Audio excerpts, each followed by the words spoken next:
Boom! What's going on, everyone? Welcome back to Secret MLM Hacks Radio. And today I want to teach you guys a little bit how to rate your own business.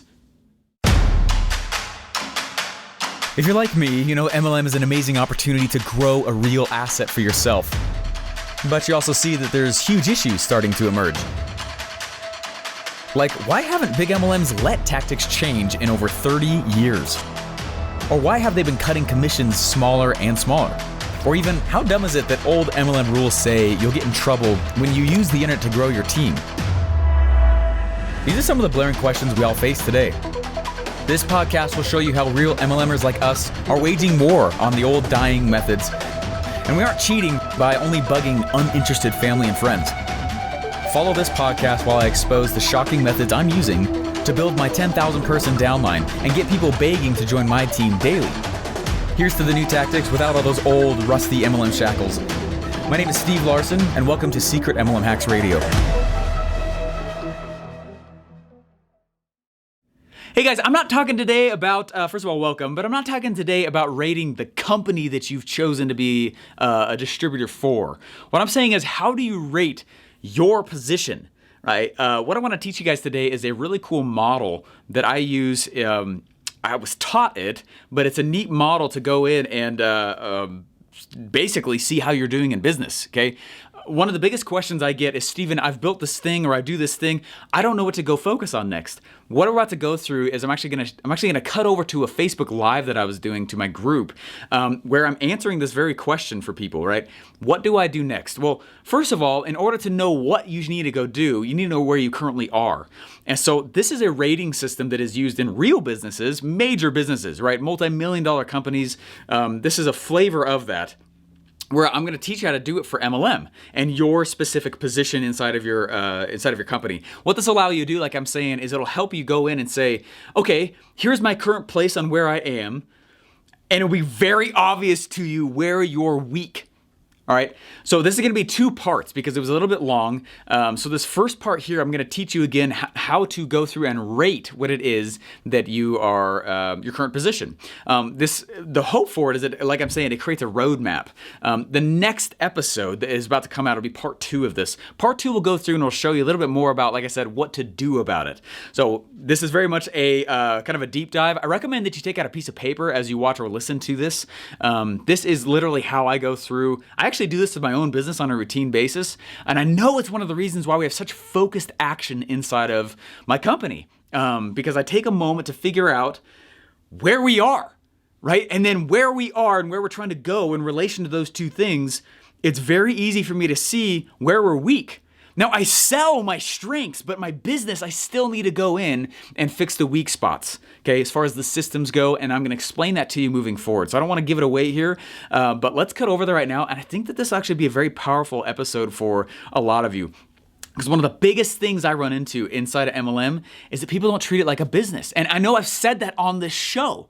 Steven, how do I treat it like a business? This episode will answer that for you, and this will help you able to go in and say, I know why it hasn't felt like a business. And I know why, Steven, that I have not been treating it like one. What does that mean? This episode will teach you the actual systems needed so you can actually treat it like a business, so that you're not the business, so that you're not treating it like a hobby, and so that you actually have something that's measurable and you know if it's actually growing. This will teach you that framework, and I'm really pumped for it. Guys, let's cut into the episode. Thanks. So when I was in college, a lot of times they would ask questions like, what is a business? You know, and I believe I'm not making this up in my head. We had to write papers. This is like 8 years ago, okay? So it's a long time ago. We had to write a paper that was about, hey, here's what a business is. And you go in and you start talking about the business. And there were these, especially at the beginning of my entrepreneurship classes. There were some specific books that I was told to go read, which were kind of weird. Because in the middle of it, I'd go read the book, and the first half of the book was great. The second half of the book, though, was really awkward. And the reason it was so awkward is because they would say things like, the business has a soul, and the business is out there, and it wants to expand, and it's ready to grow, and it's ready to breathe. And it got fluffy.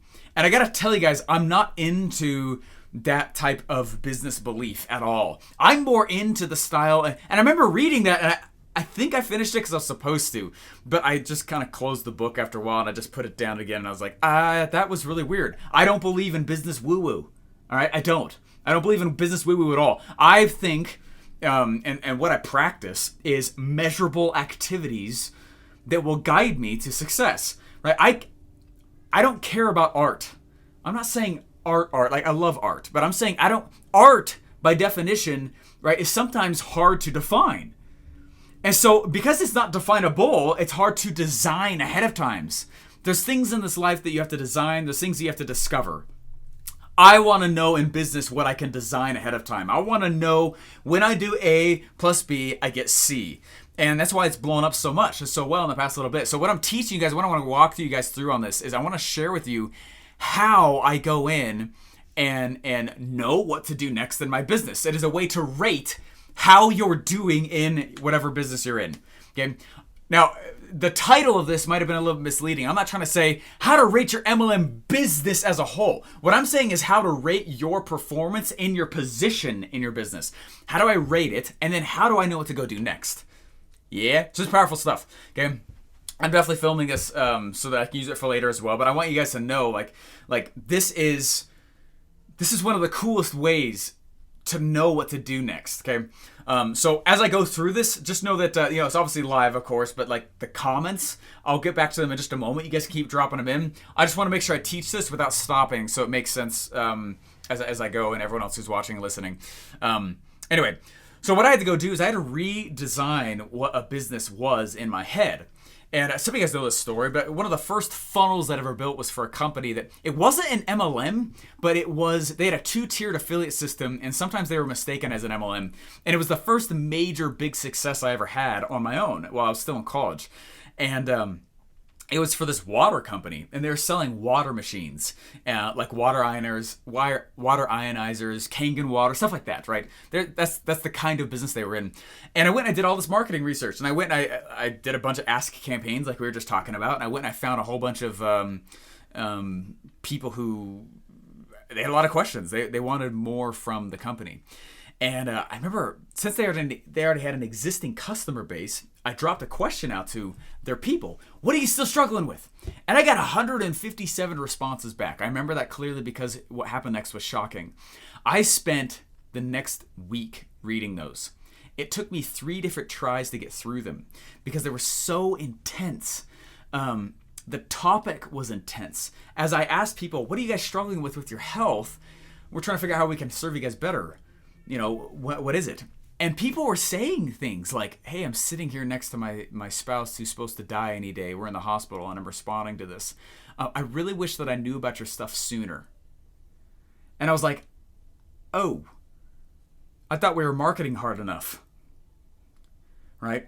And it got so heavy on me. I had to, because some of these people were just, they were telling their life story, which is kind of what you want in an ask campaign, but the topic was so heavy for me.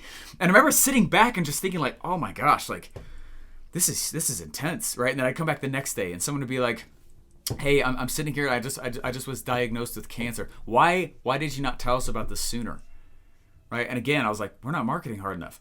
And the next time is something else. It's really heavy. And so I went back and we started looking at like what the products were that were being sold in this company. And I went and I launched a funnel. I designed it all out, and it was a big success. They made great money from it, and it was the first big, huge win that I had for a client. And something interesting happened though.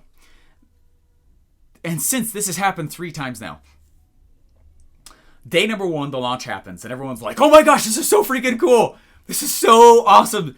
Steven, this is so much money. I can't believe how much money this is. This is amazing. And I'd be like, yeah, what's up? I'm on the phone with the CEO. What's up? Oh, I told you it'd work, And it was really validating for me at the time.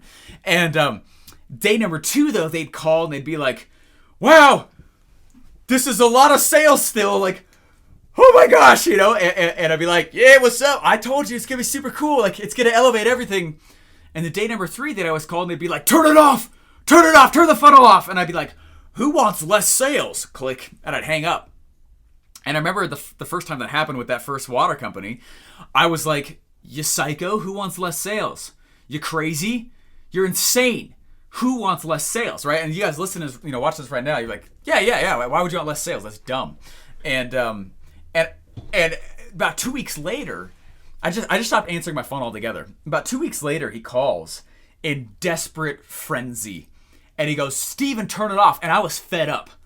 And I go, "Dude, why would you want less sales? I don't know anyone else on this planet who wants less sales." And he goes, "Steven, you are going to bankrupt us." And I said, "That doesn't even make any sense." I didn't get it. "That doesn't make any sense. You're making more money." And he goes, "No, dude, you don't get it. You're selling so fast that you're sucking all the cash out of the business just to fulfill the product. I can't pay my people. We have a serious cash flow issue going on. You're selling too quickly. Turn it off." And I was like, oh my gosh. And it was really intense. And it was the first time in my entire life that I ever realized that there is a massive difference between a funnel and a business. Huge difference. And the reason I'm going through this is because I need you guys... Steven, how does this relate to MLM? Has a massive reason of why most people don't have success in MLM. Is because they go out and they don't realize that there's two different parts of this, right? You're going to go out and you're going to design the business that you own. And we've got over this in the past. You don't own much in MLM. You don't own anything. You don't own the product. You don't even own the position you're in. You don't own those that you're actually getting inside your downline. I'm not saying this to freak you out. It's the truth, right? At any moment, stuff can change. So what do you have control over? You have control over a few things. You have control over the way that you approach people, right? Let's see. But yeah, anyways, you have control and slight ownership. We'll say a little bit of ownership over the audience that you approach. You have a lot of control/ownership over how you approach them, which is what a lot of Secret MLM Hacks is about. It's about how to create a message that you can go and approach the market with, right? Your dream person. Can't really see that. Here you go. Okay. The message that you approach them with. Inside of that message, though, is that unique offer, right? That unique recruiting offer that you go out and you develop, which is the thing that I've developed, right? Self-liquidating offers, right? That's all the ways that I approach those people. The third thing you really control inside of your downline is the training you give them after they join you, right? So the training itself. I didn't get a lot of training in the first MLM I joined, and you guys have probably been in one like that, and it's frustrating. You're like, I would do the thing, but no one's taught me the thing, so what do I do, right? And I'm like, cat and mouse. And they're like, just go talk to your friends and family. And I'm like, all right, that's what you're supposed to. And after that, it was like, I don't know.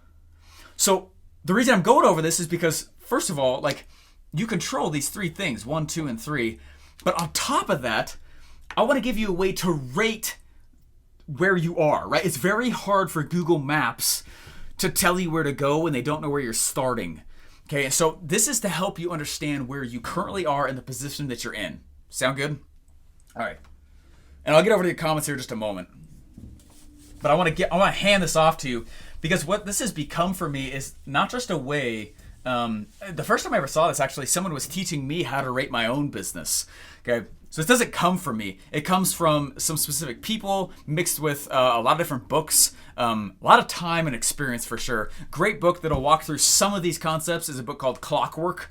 It's a great book. I really liked it. There's a lot of books like that that are out there now. But anyway, here's how to rate the business, right? Now, the reason I went through that first story as well is because I want you to understand, like there's the funnel, and a lot of people get obsessed with the funnel. The purpose of the funnel, though, is very finite, okay? And a funnel is not the same thing as a business. A funnel is not the same thing as a business, right? A funnel generates the revenue. The business fulfills on the revenue, okay? So let's define what a business is, okay? A business is just a series of systems, okay, that, number one, generate a lead, okay? Then convert that lead, okay, then deliver what was sold. There's a lot of consensus that this is what a business systems are in those first three. But after this, though, okay, after this, there's a lot of varying opinions. Okay, for me, it is how well do I upsell them after this. Okay, second money is always easier than first money, which is one of the easiest reasons why you create a self-liquidating offer in your MLM, something that's just yours, from you alone. And then once you've created that, it's very easy a lot of times for them to go in and buy from you in your downline, whatever you're selling, your product, your opportunity, because you've already warmed the mind with a first sale. Okay, so I believe the next one is upsell. Now, when you look at this, what is a funnel responsible for? Okay, technically, you can have a funnel that generates a lead, converts that lead, delivers what they bought, and upsells them all at the same time. That's why a funnel is so powerful, is that if you design it the right way, a funnel can actually perform some of the major functions of a business. Okay, but on top of that, right, like there's other things like support, right? There's other things, right? You see what I'm saying? Anyway, if someone has questions, someone is like, anyway. So what I like to look at these is independent systems, okay? Because technically a funnel can fit inside all those. So that's all I'm talking about. I'm gonna design the funnel into one specific function of business. Okay. All right, check this out. So, will this be up later? It's a Facebook Live, so as soon as it ends, it's there. Anyway, so what I want you to do though is rate your. I'm gonna switch this to position. This is your downline position, okay? Instead of business, let's call it a position. How well do you generate a lead on a scale of 1 to 5, okay? Let's go 1 to 3, it's easier. Okay, on a scale of 1 to 3, 3 being amazing, 3 being I am a rock star Steve Larson, I am a brilliant individual, okay? And this is how you know. If you get a 3, if you're scoring yourself, okay, we'll go 1 to 3. If you're scoring yourself in your ability to generate a lead as a 3, you have more leads coming in than you can handle. If you score yourself as a 1, you're not getting enough leads to fuel the other functions. Okay, because these all feed into each other. It goes, you know, does it make sense? This one leads to this one, leads to this one, leads to this one. Now, this is not stuff that an upline teaches you, right? What you're taught inside of an MLM is to only really do these things. I'm going to get a lead, meaning I'm going to be the lead gen for my upline, which means go get my friends and family. I am their system for lead gen. That's why that's taught. Okay? That's why that's taught. I am my upline's system around lead creation. Okay? They convert them, the company delivers and upsells all for me. It's literally out of my control after the lead. Okay? So knowing that's one of the things I do control, right? There's 2 things I can do with this. Number 1, what I would do is create a self-liquidating offer. Then I gain control back on all of these functions. You guys getting this? So if I create that self-liquidating offer, there we go. If I create my own offer in front, right, which Secret MLM Hacks really is for me. I don't pitch you guys on my MLM. I don't pitch you on my downline. Most of you don't even know what I'm in. And I ask you not to say if you do know what it is, okay? It's out of I don't want anyone to think this is like a... Okay, anyway. But what it allows me to do is gain control back on gaining leads, converting leads, getting cash in hand that just gets me more leads, okay? All this money dumps back into ads, okay? And then I deliver what I sort of would deliver, and then I upsell later on as people ask to join my team. Does that make sense? That's exactly what I've created here and what I'm teaching you to create. You don't have to make something to the magnitude of Secret MLM Hacks, right? Really a major purpose of this course is to go in and teach the market that we're using very old systems. And this puts power back in the hands of the MLMer when you learn to create something in the front. It lets you gain control back over not just lead gen, because you are given power of that in a normal MLM, but you're not given that much control usually over converting. You're definitely not on product because it's not your product. You don't own any of it, right? I say with upselling, right? They go buy other stuff from the MLM. It's the MLM's cash, not yours, right? So there's nothing wrong with this. There's nothing wrong with this, but I want you to understand, like, to get power back into your hands, what you do is create an SLO, which is what Secret MLM Hacks really teaches you how to do. And there's multiple ways to pull that off. A lot of ways to pull that off. Okay, so what I want you to do is I want you to rank where you currently are. What this becomes is a map. Okay, so again, there's two facets. You have to decide, Stephen, am I going to rank myself in terms of my ability, right? In terms of my MLM position, how well I generate a lead. Let me draw this real quick here. It'll make more sense. Let's get rid of this. Actually, the support should be there. We're not talking about funnels. We're talking about business. Okay, business systems, business structure that frees you from being the business. If you're handling every support ticket different, you're the business. If you're handling every lead different, there is no system, you're the business. If you're handling every single conversation when someone is interested in your downline, you're the business. Okay, what's interesting? It's crazy, man. We're personally, right? I'm recruiting a lot of people daily, pretty much, right? I'm not talking to any of them. And the knee-jerk reaction people have had when I say that is like, well, Stephen, you just took the human element out of this game. No, I didn't. I have a system that generates leads. I have a system that I built and designed that converts them. I have a system that delivers what they bought from me, including MLM training, which is what hackmlm.com is for my team, right? I have a system to upsell people to gain back cash and cash flow hard, right? All I did is created systems around it. Stephen, you mean you took the human element out of it? No, I just treat it like an actual company instead of a freaking hobby. Okay, so if I go in terms of my MLM position, sweet. Now let's go and let's also rank it on the SLO that you've created. This is why we're doing what we are here. This is why it's so powerful. There's only so many things you control in your actual position. Okay, I don't really have too much control over the converting piece. There's only some things my MLM will allow me to say. That's okay. What I do have control over is getting more leads than I can handle. All right, that's good. That's awesome. That's a sign of massive strength. Okay, I don't really have control over the MLM position delivery itself, right? I don't control the fulfillment that my MLM has. That's just them.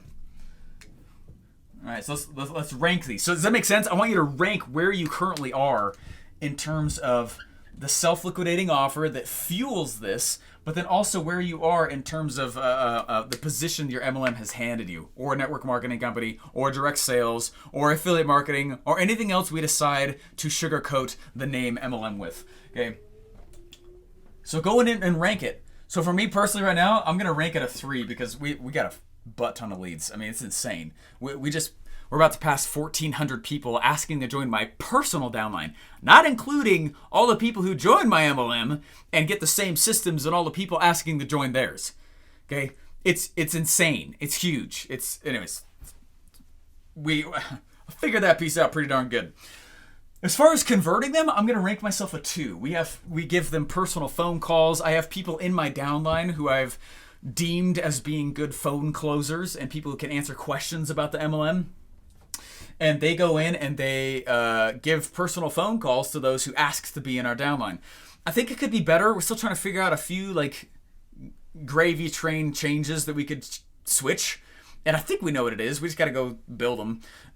Deliver, I don't even have control over that because my MLM does that, right? They're the ones packaging up our product and shipping it out to them and giving more training. So anyways, I'm going to put an X here. But what's interesting is I created an entire program to train them on how to actually be successful, right? Here's a training on our back office for just our team. Here's a training on some cool lead strategies for just our team, right? That no one else gets. You see what I'm saying? There's a lot of really cool things that are placed throughout it that are just for our team that no one else will ever have, right? That adds value for when they join me. Do the same thing in yours. I'm not pitching, I'm telling you, do the same thing in yours. Okay, so when you come in, so as far as upselling goes, there's not a ton that I have in place for upselling. Although some of it is in Hack MLM, right? I actually give product education. So while I don't have control over it, I still I don't have control over the thing itself, like delivery, fulfillment. I don't have control over that. But what I do have is this program that will teach them about it. And in so doing, they have more success with it. It's been really interesting. Okay, so Hack MLM, I'm going to say, is both those pieces right there. Okay, so what I want you to do here is so in terms of how I'm doing in my MLM, I rate myself pretty high. I don't actually think that's where the major issues are. This would be the one to focus on. Now, I'll talk about that more moving forward just a second, because this is how I rank it. But then what do I do with it after I rank it? That's where I'm really taking us right here, okay? So now let's think in terms of your self-liquidating offer. Now, let's say you're going to go create a product. You're like, Steven, I really want my downline to be filled with people who are really, let's say that you're selling a supplement, okay? Let's say I want my downline to be full of people who are very scientific in terms of their understanding about the supplement. They are, let's say it's a protein supplement, right? They understand protein synthesis. They know what's going on a molecular level. Steven, I want I'm a nerd, proudly, right? Like, this is you talking. Steven, I'm a nerd, I'm talking, right? I love this stuff to a huge scientific molecular level, our supplement. I want my downline to be full of those people. Great. So then what kind of product would attract a whole bunch of people who are scientific about your thing? Right? A product that's scientific about the thing. Does that make sense? Like you just create the same SLO as the type of person you're attracting. The reason I created Secret MLM Hacks and it's a whole bunch of, you get a lot of awesome funnels in there, it's because I target it at the funnel community. They see that and they're like, dang, that's really extremely valuable. Like, yeah, I'll charge, 50 to 100 grand to build one funnel for somebody. Like, and you guys get like 8? Like, it's pretty awesome, right? It's pretty intense. And I was the lead funnel builder at ClickFunnels, right? Like, you see what I'm saying? Like, that's who I'm targeting. Therefore, that's how I designed this self-liquidating offer ahead of time. So I'm going to rank mine. Right now, our self-liquidating offer, we get a lot of leads, but I'm not going to give it a 3 because I do think there's a few things we could do to make it even better. There's a book that we're writing. I own bigmlmsummit.com. That's a cool way I know I want to create more leads. As far as converting them, we actually have pretty good conversion rates, but there's a lot that I want to go update in the webinar. More things that I want to give to you guys to help. Emphasis on help. I don't want to just give more for the sake of giving more. I think anyway, I don't want to stress anybody out. I think the last thing anyone needs is another video course. Anyways, there's a few things that I have ideas on that I could go help to improve Secret MLM Hacks, right? Like, it's already really helpful, but how can I make it even better? So I'm going to give that a 2 because we still convert well. We still deliver really well. Upsell? There's no upsell. There's not really any, I'm going to say 1 because there's not really an upsell to Secret MLM Hacks. The only upsell from here in the value ladder is if you want to join my downline, right? Which people reach out and they ask and we tell them where to go and we give them the phone call and then we're over here on this part of the ranking. Anyway, hopefully that's making sense. So what I do then is this, okay? I go in and I look to see what I'm ranking the lowest on, and that becomes the focus for my next month or 2 activities. Make sense? So the next logical thing for me to do would be to go in and create something specifically to upsell my existing buyers, and because there really isn't one, right? Then after that, because unfortunately these are all very even, maybe I should do a scale of 1 to 5. I would choose the next one, right? So like this becomes my to-do list. Right, and the number 1s literally become the first thing I go do. The number 2s are literally the next thing I go do. The number 3s is the next thing I go do. And then I just go back and re-rank it. And what I'm doing is I'm making sure to develop a system that gets leads. That's why I tell you to publish so much. It's the easiest thing to go do to not only get a bunch of really warm and hot leads, it converts them almost for you. You can suck at sales messages and just be podcasting your journey in MLM and what you're learning and what you're doing, and you will attract true believers into your life. And they'll just buy from you because they've been listening to you, because they love you and they love your stories. Okay? And then delivering, like, if you're doing info products, it's as simple as a freaking email with login access, right? We ship you guys out cool boxes and packages and stuff like that. But, like, anyway. Upsell, like, I don't really have an upsell. I should. By the laws of value ladder design, I should have an upsell. I really don't. But that tells me, though, as I do this right now, I should probably go make one, right? That's just the stuff that I control. In my actual position, I don't control that much, right? I don't control the product, I mean, they give me power over distribution in terms of growing the team, but really I don't own that either. There's tons of rules. There's lots of red tape in MLM, which is understandable. Thank you, FTC. Okay, but like, you know what I mean? Anyway, hopefully this has been helpful to you though. So what I recommend all y'all to do, the thing that I think everybody should do is go and, where are you?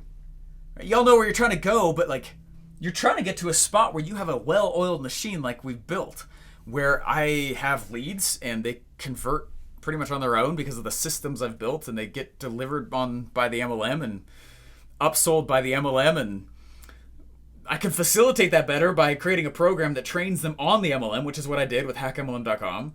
I could, you know what I mean? Like beyond that, like I gotta focus on this piece more, right? This is the next major to-do list, which it is, okay, in terms of my actual position inside the MLM. But in order to fuel this, I should start looking at this side. What can I go create? What is the status of where things are currently?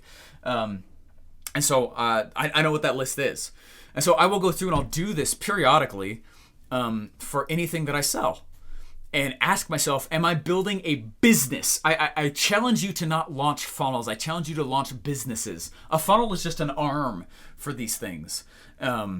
What's the system that you have created? Do you have a system for how people can write into you?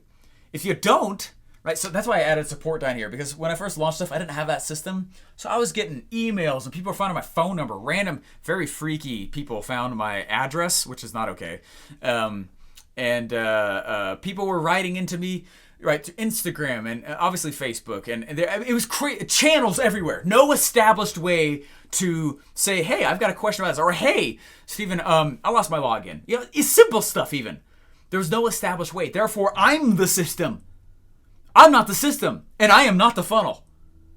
Right? It's so funny. So when people reach out, many people reach out to me and say, Stephen, I saw your Secret MLM Hacks webinar.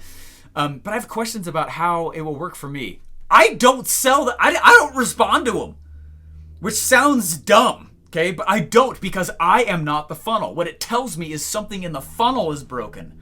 I'm not the funnel.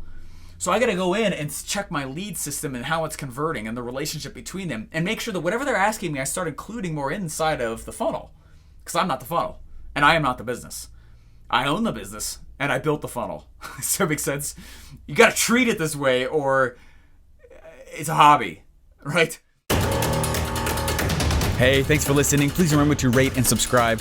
Hey, I know it's tough to find people to pitch after your warm market dries up, right? That moment when you finally run out of family and friends to pitch. I don't see many uplines teaching legitimate lead strategies today, though. You see, after years of being a lead funnel builder online, I got sick of the garbage strategies most MLMs have been teaching their recruits for decades. So whether you simply want more leads to pitch or an automated MLM funnel, head over to secretmlmhacks.com to join the next free training. There you're going to learn the hidden revenue model that only the top MLMers have been using to get paid regardless if you join them. You're also going to learn the 3-step system I use to auto-recruit my downline of big producers without friends or family even knowing that I'm in MLM. If you want to do the same for yourself, head over to secretmlmhacks.com now. Again, that's secretmlmhacks.com.